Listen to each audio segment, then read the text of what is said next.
Tsunami de Marc Duguin, lu par Mathieu Buscato. Après cet intermède, le secrétaire général de la présidence nous rejoint.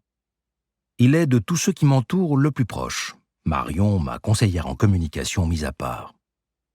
La relation entre Sénéchal et moi ne fait pas de place à l'affectif. Je crains qu'il en soit incapable, à moins de forer à des profondeurs insondables.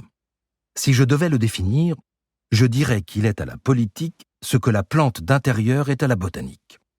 Il se contente de peu de lumière et d'énergie tirée des astres pour faire fonctionner une mécanique encyclopédique formée aux plus grandes écoles de la République, dont il est sorti dans les premiers.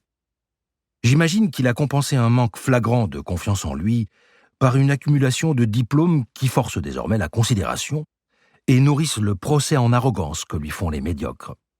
De ce point de vue, il est l'exemple parfait de la méritocratie à la française.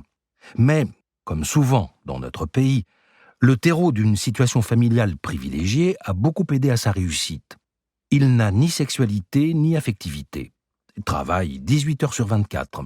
Semble considérer que les sentiments sont une corruption de la pensée. Et il a accepté sa nomination à la seule condition de pouvoir amener avec lui au château son Shiba Inu, un horrible petit chien dont il ramasse lui-même les déjections dans les jardins de l'Élysée, avec des sacs en plastique noir prévus à cet effet. Il est par ailleurs très épris de culture japonaise et pratique l'aïkido 2 fois par semaine. Il m'a été recommandé comme l'esprit le mieux fait de la génération qui précède la mienne. Partant du principe que nul ne peut être plus intelligent que lui, il réserve toutefois son arrogance moqueuse à d'autres que moi, parce qu'il respecte ma fonction, plus que mes qualités personnelles. D'ailleurs, lors de notre premier entretien, il m'avait fait part de son admiration pour le coup politique que je venais de réaliser en me faisant élire contre toute attente. Il ne manque pas d'humour à l'occasion, et il en fait preuve en entrant dans le bureau en exhibant, référence aux ennuis qui ont commencé, un de ces petits sacs noirs en plastique prévus pour son chien. « J'espère que ça suffira, je n'ai pas la taille au-dessus. » Il est le seul que je tutoie en dehors de Marion, ce qui donne à nos interlocuteurs le sentiment que nous faisons corps, lui et moi. Mais je l'appelle toujours par son nom de famille pour conserver une distance amicale. Nous évoquons longuement tous les trois ce qui est devenu l'affaire. C'est une sale affaire qui fait peser sur moi de terribles présomptions, justifiées d'ailleurs. Je ne me le cache pas, mais je suis bien le seul.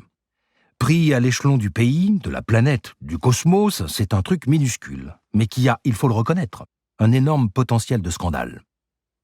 Les petites blessures conduisent parfois à de terribles gangrènes, dit Sénéchal, qui ne sait pas tout, mais qui a de l'imagination et ne sous-estime pas la propension de cette histoire à compromettre notre projet politique.